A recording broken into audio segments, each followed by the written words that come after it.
The phone vibrated against the wooden nightstand, a low hum that sliced through the silence of the pre-dawn apartment.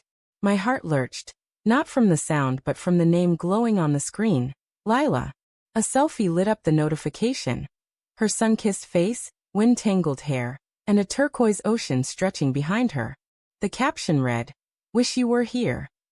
My thumb hovered, trembling, as a sour knot twisted in my gut. I wasn't supposed to see this. She didn't know I had her location. She didn't know I was standing in the same beachside hotel room she'd sworn she was visiting alone. The air in the room felt thick, heavy with the scent of salt and sunscreen that clung to her suitcase in the corner. I'd flown out to surprise her, picturing her joy when I showed up unannounced. 2 years together, and I still believed in grand gestures. But now, staring at her selfie, my pulse hammered in my ears. The background wasn't just any beach. It was this beach, the one visible through the sliding glass doors of her hotel room, where I stood barefoot on cold tile, my reflection ghostly in the pre-dawn light. The bed was unmade, sheets twisted like a confession. 2 wine glasses sat on the dresser, one smudged with her coral lipstick, the other clean but unmistakably used. I wanted to believe it was nothing. A friend maybe. A coworker. She'd mentioned a work conference, hadn't she? My mind scrambled, stitching together excuses as fast as it tore them apart. Lila wasn't like that. She couldn't be. Not after the nights we'd spent mapping out our future. Kids, a house with a porch swing, winters in Maine. But the glasses stared back at me, glinting accusations in the dim light. I unlocked my phone, opened the tracking app we'd shared, just in case, and watched the dot pulse exactly where I stood. She was here. Or had been. The selfie was time-stamped 10 minutes ago. I sank onto the edge of the bed, the mattress creaking under my weight. My fingers tightened around the phone as I typed, deleted, typed again. Where are you right now? No, too confrontational. Miss you. How's the trip? Too weak. I settled on gorgeous pic. You alone? My thumb hit send before I could overthink it. The message marked delivered, then read. Dots danced, stopped, danced again.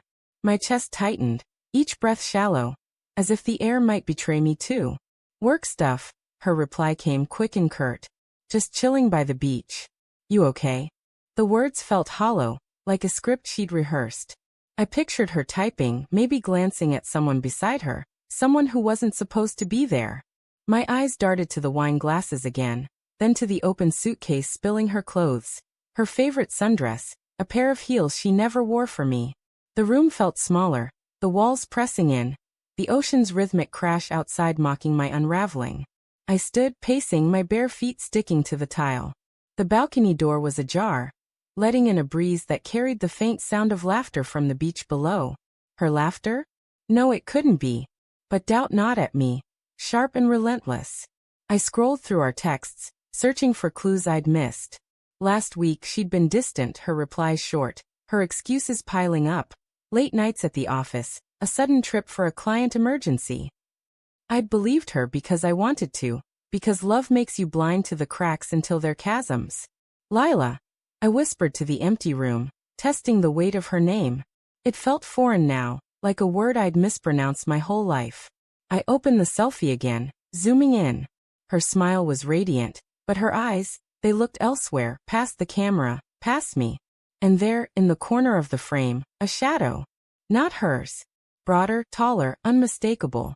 My stomach churned, while rising as I gripped the phone so hard the case creaked. I needed to know. I needed to see. Grabbing my jacket, I slipped out of the room, the hallway dim and smelling of stale carpet cleaner. The elevator ride was suffocating. Each floor's ding a countdown to something I wasn't ready to face. The lobby was alive with early risers, tourists in flip-flops, a concierge tapping at a keyboard.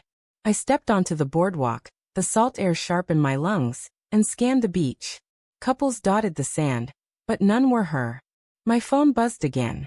Another message. Heading to a meeting soon. Call you later? I didn't reply. Instead, I opened the tracking app and watched the dot shift slightly, moving toward the boardwalk's end, where a cluster of beachfront bars glowed under string lights. My legs moved before my brain caught up, carrying me past vendors hawking seashell necklaces, past kids chasing waves. The air was warm, but my skin prickled with cold dread. What would I say if I found her? What if I was wrong? What if I wasn't? The bar was crowded, reggae music pulsing through the open walls. I spotted her immediately, her hair catching the light, her laugh cutting through the noise. She sat at a high-top table, her sundress slipping off one shoulder, her hand resting on a man's arm. He was older, maybe late 30s, with a jawline sharp enough to cut through my denial. Their heads were close, her smile intimate, the kind she used to save for me. I stood frozen, the world tilting, my heart beat a drum in my ears. "Lila," I said louder than I meant to. Heads turned, but hers snapped up, her eyes wide with shock, then guilt, then something harder, defiance. The man beside her shifted, his hand dropping from her waist. "Evan," she said, her voice a mix of panic and plea. "What are you doing here?" "You sent me a selfie," I said, my voice steady despite the storm inside. "I sent you the GPS. From your room."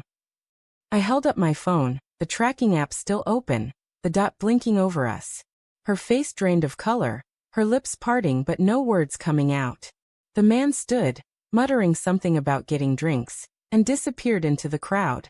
"Coward." "I can explain," she started, but her voice cracked, betraying her. I wanted to scream, to demand answers, but all I could do was stare at the woman I thought I knew. The one who'd promised forever, who'd cried in my arms when her dad died, who'd laughed at my terrible cooking. Was any of it real? "Explain," I said, the word sharp enough to cut. "Explain the wine glasses. The heels." My voice broke on the last word, and I hated myself for it. She looked away, her hands twisting in her lap, and in that moment I knew. There was no explanation that could stitch us back together. "I didn't mean for this," she whispered, tears brimming. "It just happened." The words were a blade, slicing through the last threads of hope. I wanted to hate her, but all I felt was grief, for us, for the future we'd lost, for the fool I'd been. I turned to leave, the bar's noise swallowing her soft. "Evan, wait." The boardwalk stretched ahead, endless and empty, the ocean roaring beside it. My phone buzzed again. Her name, her apologies, her lies. I didn't read them. Instead, I opened the tracking app one last time, deleted her from my shared contacts, and watched the dot vanish. The beach was hers now. So was the betrayal.